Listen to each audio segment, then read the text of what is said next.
Hi and welcome back to part 2 of this mini-series all about Reese Bass sound design with myself, DC Breaks, here on the DBS Institute YouTube channel.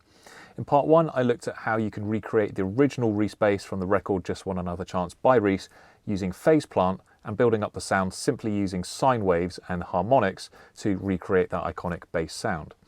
In this part, I want to look at how that sound was then sampled by artists such as Renegade and became kind of a main staple of jungle drum and bass for a long time, and some of the processing that was then applied to evolve this sound and to start creating this whole subgenre that we now think of today as Reese Bass, that incorporates quite a wide range of different sounds, but essentially is a byword for kind of long-held distorted notes that we associate with those genres.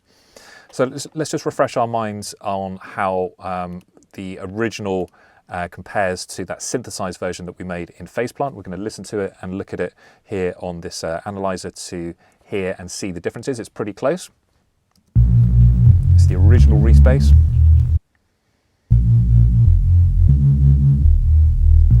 And the one that I've synthesized in phase plant. And we can see here that the loudness of each of these harmonics and the pattern and distribution of these harmonics is all very similar. And also the beating caused by the detuning of the harmonics is even and matches pretty closely between the original and the synthesized version. So what then happened was that the original bass was then sampled by artists like Renegade and others in jungle drum and bass. Let's just compare this sampled one on the track Terrorist with that original Reese Bass as well.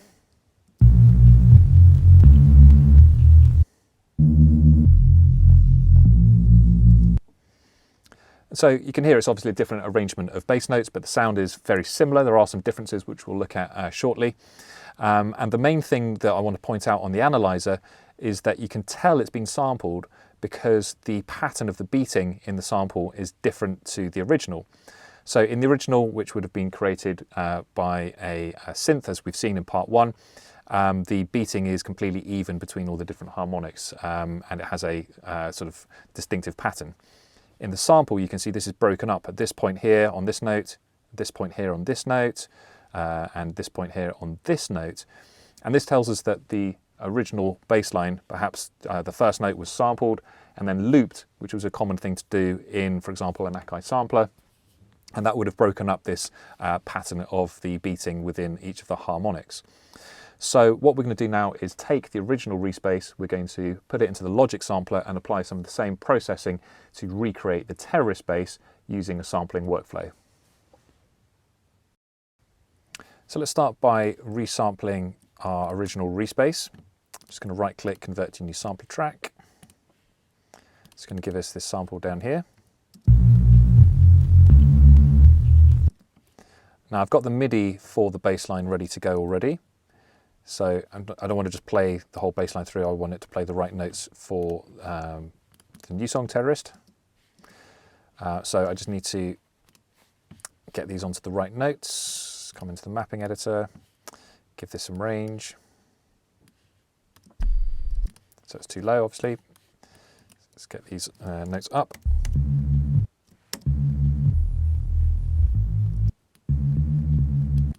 I think that's actually the right notes there.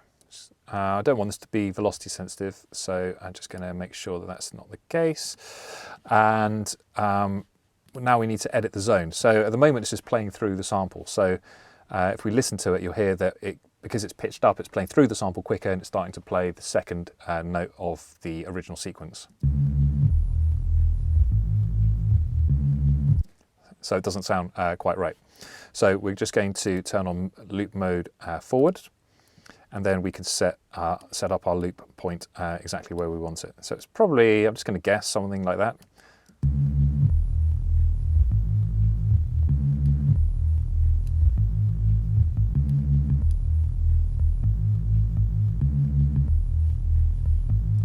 just going to need to add in a bit of a fade so that it doesn't kind of click like it is at the moment.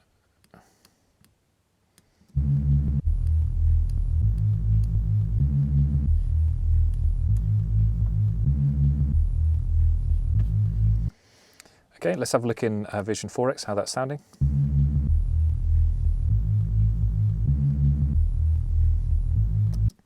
Now we can see we've got this kind of interrupted beating. It's not happening in the exact same place as the original one was. So in order to, if we wanted to completely exactly replicate it, we could just fiddle around with the start and end points of that loop to get that there. At the moment, I think it's going a little bit long, so I could just shorten this down, and that would probably get us a little bit close to where we need to be.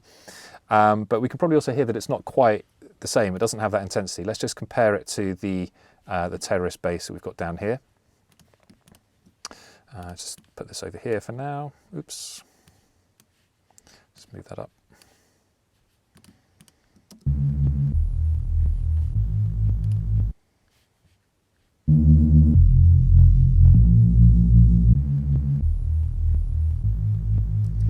Okay, so not playing quite the right notes either. So we want this to be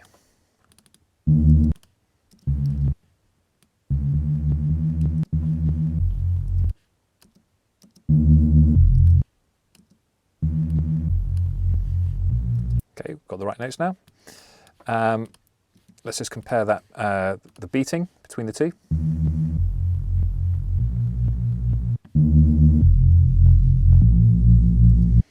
So the kind of first beating is kind of happening after like half and one cycle, half and one cycle. So actually that is pretty close. You can see it's not quite the same on this one, and it's clicking out a little bit, but it's actually not too bad. It's pretty close.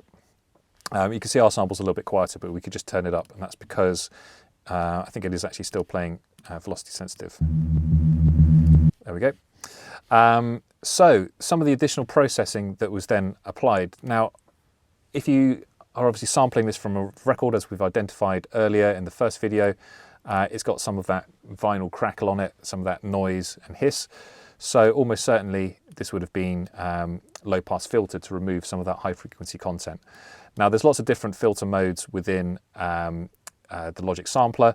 I would guess it's probably something like a 12 dB sort of fat sounding filter, but you can experiment to kind of get this closer depending on exactly how accurately you want to recreate the original one.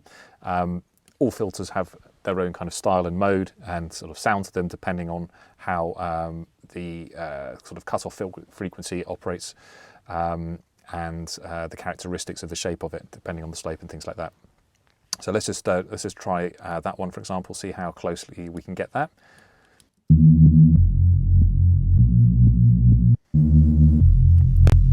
This is a bit too loud. So just compare it with and without the filter. Having that resonance and a bit of drive is kind of accentuating that the harmonic notes above sort of, I think it was around sort of the third harmonic. And so, yeah, and you can see now that that's sounding a lot closer to the original terrorist bass as well. In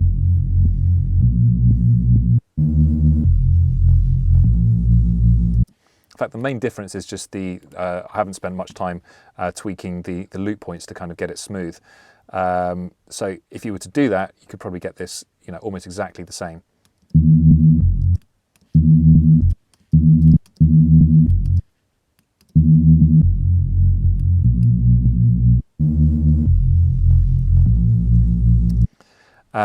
So that's a little bit of a laborious process and one that I don't want to spend time doing now, but you can see how essentially resampling, just using that first bass note, looping it and applying a bit of additional filtering with a bit of additional resonance and drive was kind of how that sound got first used in jungle drum and bass. And it may be that other artists coming along later actually sampled the terrorist bass rather than going back to the original Reese as well.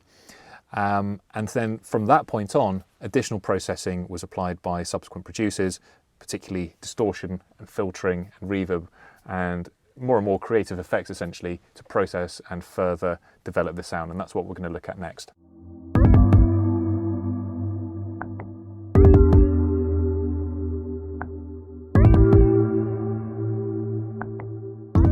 Hey guys, I hope you're enjoying the content. Just to let you know that we offer online courses in a range of creative subjects. So if you're interested in taking your skills and knowledge to the next level, check out the link below.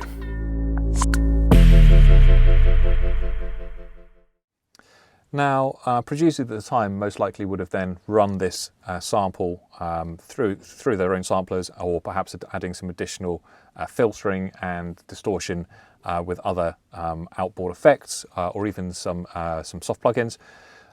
So I'm not going to go down that exact workflow now. I'm just going to go back into FacePlant and demonstrate some of the things that people started doing from there. It just keeps kind of everything within the same environment that we've already been looking at. So going back to our terrorist bass, but played through FacePlant, it sounds like this.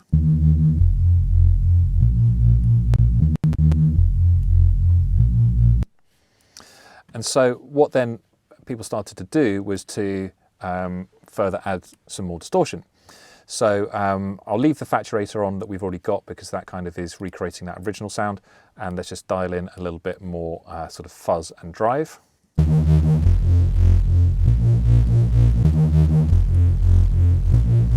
People would add some EQ to give it its own kind of sort of, well, flavor, and also really because the aesthetic changed to a darker sound in drum and bass. We had kind of sort of the darker sort of Bad Company sound that came in, Ed Rush and Optical as well, and they pioneered a darker sound.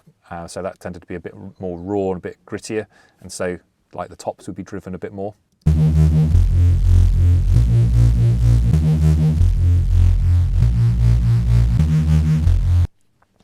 And then people started experimenting with other types of filter that started to become available. So we've looked at obviously low pass filtering, and that could be like sort of modulated to create sort of a sense of movement through time.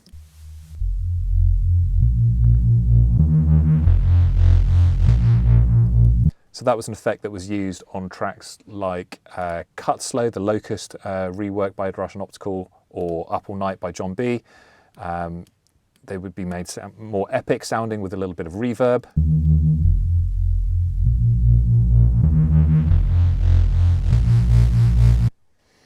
So still quite obviously a resound, but distorted, EQ'd, and with a bit of reverb. Not necessarily rocket science, but at the time this was a kind of innovative way of processing sounds.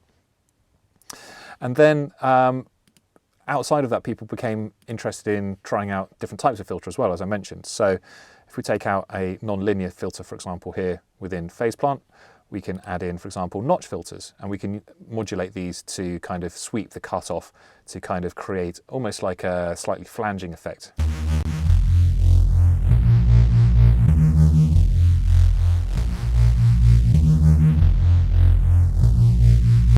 So that was something that people started to experiment with. And of course, in FacePlant, we can do some interesting stuff to kind of modulate this to make it a bit more exciting. So, for example, we might take an LFO. Let's just get a sine shape, make it bipolar so it's working positively and negatively. Sine 1 to change the cutoff frequency positively, and 1 to change the other cutoff frequency negatively, so they're moving in opposite directions. We'll try and get them about the same. Actually, if we make the amount a little bit more aggressive, we can kind of attenuate that by moving the amount up and down. And obviously we can change the rate of this, but kind of sweeping through with 2 notch filters is a great way of adding additional movement. You can physically see or literally see the cutoff points of these filters moving around, but that actually makes the sound like it's moving as well. Let's listen to that.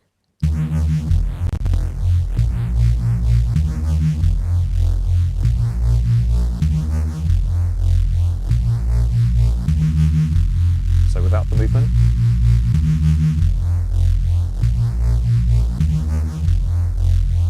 And obviously you can move these around, kind of tweak it up, but you get the idea that that's how additional movement was added in.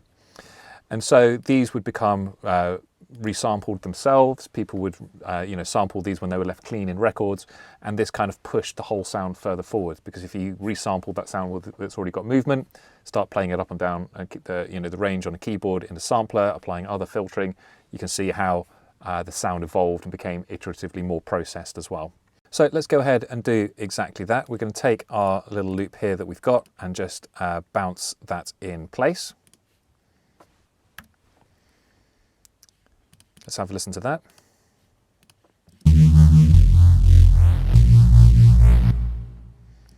Okay, let's sample that. And one of the other things that people started to use in samplers was unison mode.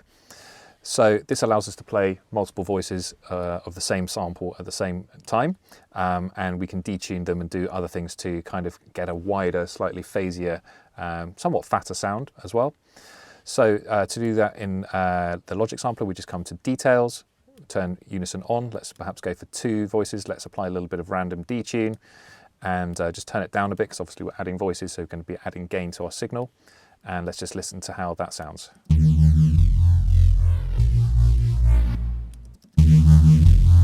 Perhaps add some more voices as well.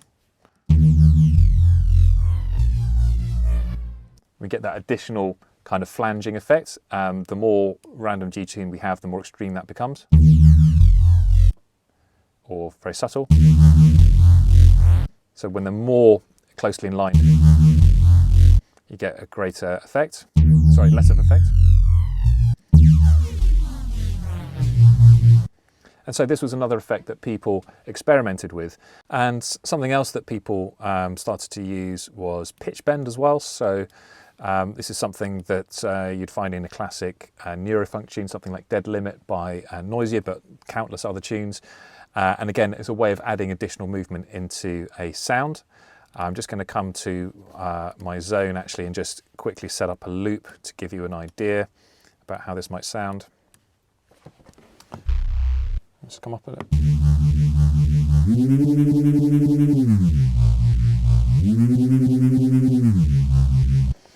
And again, capturing that speeding up oscillation that we've got from the Reese is a really distinctive part and a classic sound within drum and bass, and it came from this this kind of style of oscillating, sampling a Reese and then speeding up the oscillation with pitch bend and using loops within the sample as well.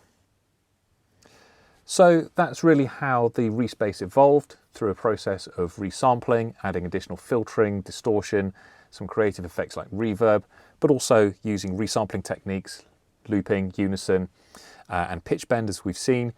And so in the next video, we're going to look at how the sound has continued to evolve right up to the modern day with all of the new sound design options that we have available to us, and has continued to evolve this subgenre of sounds that we call Reese Basses into increasingly new and interesting and original sounds. See you in the next part.